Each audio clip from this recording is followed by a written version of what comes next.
সাত সকালেই ভয়ঙ্কর ভূমিকম্পে কেঁপে উঠল রাশিয়া।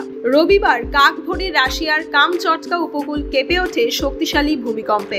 রিক্টার স্কেলে ভূমিকম্পের মাত্রা ছিল 7.0। পর আফটার শকও অনুভূত হয়। একই সঙ্গে আগ্নেয়গিরি থেকে ভয়ঙ্কর অগ্ন্যুৎপাত শুরু হয়েছে সেখানে। বড়সড় প্রাকৃতিক বিপর্যয়ের আশঙ্কা করছেন বাসিন্দারা। স্থানীয় সংবাদ মাধ্যম সূত্র খবর, রাশিয়ার কামচটকা উপকূলে ভূমিকম্প হয়। রাজধানী পেট্রোপলভস্ক, কামচটস্কি থেকে শুরু করে গোটা অঞ্চলেই ভূমিকম্প অনুভূত হয়। ভূমিকম্পের মাত্রা 7 হওয়ায় ব্যাপক ক্ষয়ক্ষতির আশঙ্কা করা হচ্ছে। ইতিমধ্যেই দমকল ও উদ্ধারকারী দল পাঠানো হয়েছে। জানা গিয়েছে, রাশিয়ার স্থানীয় সময় অনুযায়ী সকাল 7টা নাগাদ পেট্রোপলভস্ক কামচটস্কি থেকে 90 কিলোমিটার দূরে ভূমিকম্পের মূল কেন্দ্র ছিল। ভূপৃষ্ঠ থেকে 50 কিলোমিটার গভীরে ভূমিকম্পের উৎসস্থল ছিল।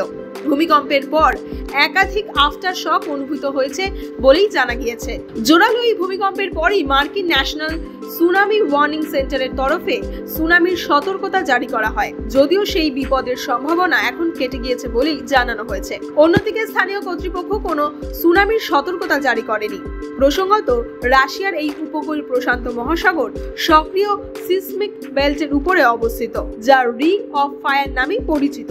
এই অঞ্চলে প্রায় 2 ডজনেরও বেশি সক্রিয় আগ্নেয়গিরি রয়েছে। ভূমিকম্পের পর অগ্ন্যুৎপাতও শুরু হয়েছে সেখানে। প্রায় 10 কিলোমিটার দূর থেকে আগুনের শিখা দেখা যাচ্ছে।